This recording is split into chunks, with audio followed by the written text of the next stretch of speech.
ഇങ്ങനത്തെ ഒരു പണി കിട്ടും നമ്മൾ ഒരിക്കലും പ്രതീക്ഷിച്ചില്ല. Guys, welcome back to channel അനന്തുവാണ്. അപ്പോൾ കുറച്ച് നാളുകളെ നമ്മൾ വീഡിയോയും കാര്യങ്ങളും അപ്ഡേറ്റ് ചെയ്തിട്ട്, അതുപോലെ നമ്മൾ വീഡിയോ ചെറിയ പെൻഡിങ്ങാണ്, ചെറുതായിട്ട് ലാഗായി തീർന്നത്. മറ്റൊന്നുകൊണ്ട് നമ്മുടെ ജോലി തിരക്കുകൊണ്ടാണ്. അതുകൊണ്ട് തന്നെ നമ്മളൊന്ന് ഫ്രീ ആയതുകൊണ്ട് നമ്മൾ ടാങ്കിൽ ചെന്ന് നോക്കിയപ്പോൾ ടാങ്കിലെ വെള്ളത്തിൻ്റെ കളർ മൊത്തം ബ്ലാക്ക്. ഇതെങ്ങനെ സംഭവിച്ചെന്ന് ഒരു പിടുത്തമില്ല. നമ്മൾ ഉടനെ തന്നെ വേഗം ടാങ്ക് വറ്റിക്കുകയാണ് ചെയ്തത്. ടാങ്ക് വറ്റിച്ചതുപോലെ തന്നെ നമ്മൾ മീനുകളെയും കാര്യങ്ങളെയും നോക്കിയപ്പോൾ മീനിനും കാര്യത്തിനും കുഴപ്പവും കാര്യങ്ങളൊന്നുമില്ല.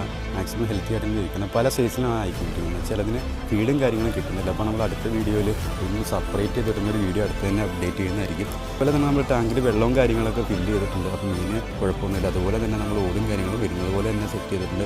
മാക്സിമം നല്ല കൂളിംഗ് ഉണ്ട് കേട്ടോ. നമ്മൾ ഈ ഓടും കാര്യം എടുത്തപ്പോൾ തന്നെ നല്ലൊരു കൂളിംഗ് വെള്ളത്തിലേക്ക് കിട്ടുന്നുണ്ട്. അപ്പോൾ നമ്മുടെ കഴിഞ്ഞ വീഡിയോയിൽ അപ്ഡേറ്റ് ചെയ്ത അപ്ഡേറ്റ് 100% സക്സസ് ആണ്.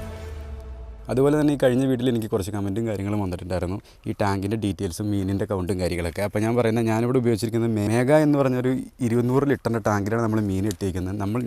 ഞാൻ ഇട്ടിരിക്കുന്ന മീനിൻ്റെ കൗണ്ട് എത്രയാണെന്ന് വെച്ച് കഴിഞ്ഞാൽ ഏകദേശം 46 മീൻ ഞാൻ ഇട്ടിട്ടുണ്ട്.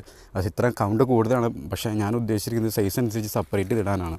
അപ്പോൾ മാക്സിമം ഗ്രോത്ത് പെട്ടെന്ന് കിട്ടാൻ വേണ്ടിയാണ് കേട്ടോ ഇങ്ങനെ ചെയ്യുന്നത്. അപ്പോൾ ആരെങ്കിലും ഇങ്ങനെ മീനിനെയൊക്കെ വളർത്തുന്നുണ്ടെങ്കിൽ ഇതുപോലത്തെ ഒരു ചെറിയ ടാങ്കിൽ തന്നെ ഫസ്റ്റ് വളർത്തി തുടങ്ങാം. അപ്പോൾ നമുക്ക് മാക്സിമം കാര്യങ്ങളൊക്കെ മനസ്സിലാക്കി എടുക്കാൻ പറ്റും കേട്ടോ. അപ്പോൾ ഇതിനേക്കാളും കിടക്കാച്ച ഒരു വീഡിയോ ആയിട്ട് കാണാം. Signing off Ananthu.